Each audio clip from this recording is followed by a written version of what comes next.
Namaskaram. So today we are discussing clause number 22 of Form 3CD under tax audit reporting.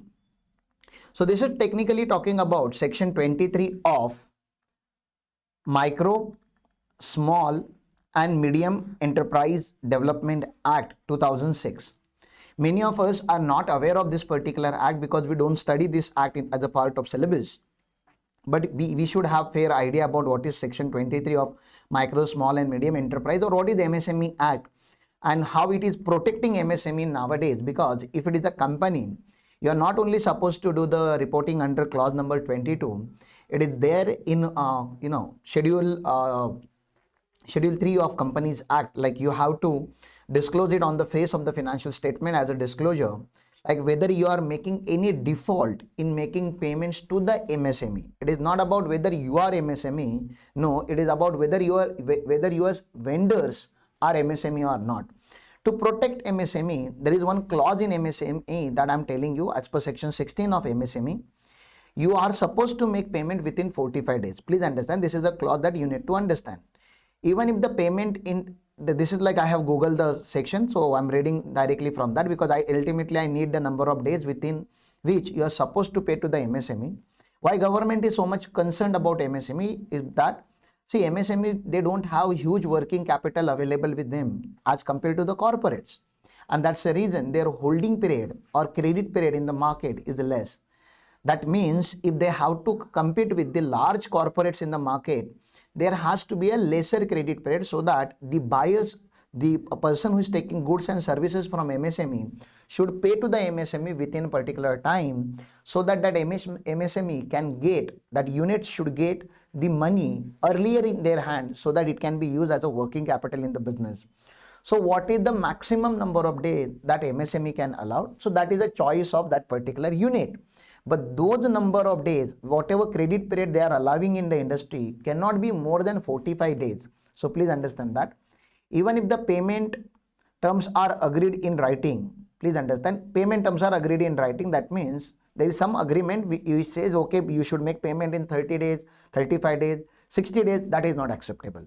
It shall not exceed 45 days from the date of acceptance or deemed acceptance. So whenever you have accepted that you are liable to pay to the MSME, then within days prescribed as per the act, if as per the agreement, if they are giving only 15 days credit, you must pay within 15 days. If they are giving 30 days credit, you must pay them within 30 days. If not, then you have to pay within 45 days. You cannot take more than 45 days. In other words, payment terms for the purpose of computation of interest under section 16 of MSME Act shall be based on the agreed days or 45 days, whichever is lower. So sir, what if I'm making payment after the due date which is mentioned in the agreement or after the expiry of 45 days? In case there is no particular agreement, then what will happen? From 46th day, you are supposed to pay the interest to the MSME. Then why are we reading this clause in tax audit, sir? The purpose of reading this clause in tax audit is whatever interest you are paying to the MSME is inadmissible as a deduction in income tax law. So government is trying to punish the vendor in two times, okay, in with two different consequences. Consequence number one, if you do not pay them within the time prescribed by them or 45 days, whichever is lower, then you are supposed to make additional payment to them in form of interest. And second charge or second type of consequence that you are having on you is that whatever interest you have paid to the MSME units, you are not going to get any deduction of that, and it's a responsibility of tax auditor to report on such negligence or such default, whether you are actually making any interest payment to the MSME, and if it is made, then there has to be the disallowances of that particular expense, though it is a legitimate business expenditure. This clause and this section says it is not allowed as a deduction. Okay. So the tax auditor is required to state the amount of interest inadmissible under section 23 of Micro, Small and Medium Enterprise Act.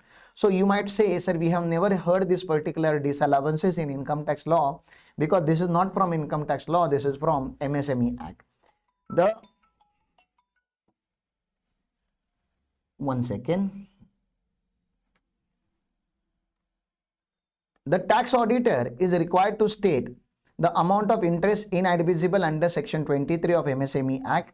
The Micro, Small and Medium Enterprise Act, MSME Act, is the act to provide for the facilitating the promotion and development and enhancing the competitiveness of micro, small and medium enterprises, and for that, for matter concerned therewith incidental thereto. Okay, next.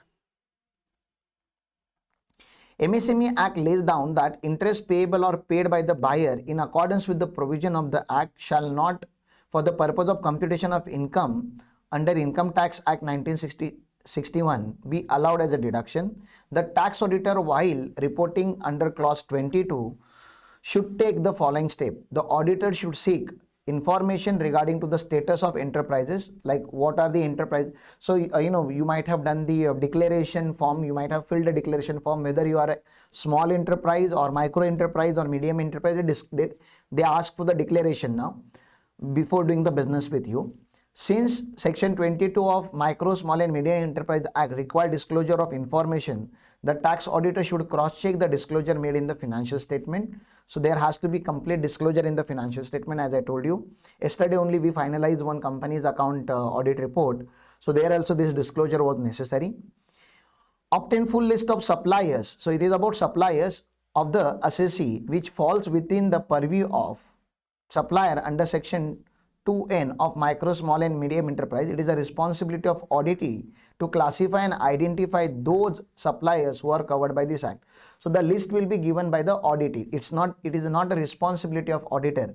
So he will tell you, that particular entity will tell you, okay, these are the vendors who are MSMEs for us. Okay, review the list obtained, verify from the books of accounts whether any interest payable or paid to the buyer in terms of Section 16 of MSME Act. Check the computation of interest and verify the interest payable. So that also you have to check. If on the test check basis auditor is satisfied, then the amount so debited to the profit and loss account should be reported under clause number 22. Okay. When the tax auditor upon due verification find that auditee has neither provided nor paid any interest under MSME Act, then no amount is inadmissible under Section 23 of MSME Act. In such case, appropriate reporting should be made again this clause in the format providing in e-filing utility. So what you have to say, we have not made any default. Okay, there is no default. So why should we report? So detailed reporting is required only when you have paid the interest and that amount is disallowed, then detailed reporting is required. If not, then it is simple disclosure is required. Okay, that kind of incidence has not happened here. So not that complicated, very simple thing. Whatever we have discussed above, it is written here. And I hope you got this particular point. Section 23 of MSME Act and clause 22 of Form 3CD, you have to read in combination to understand the reporting requirement. Thank you.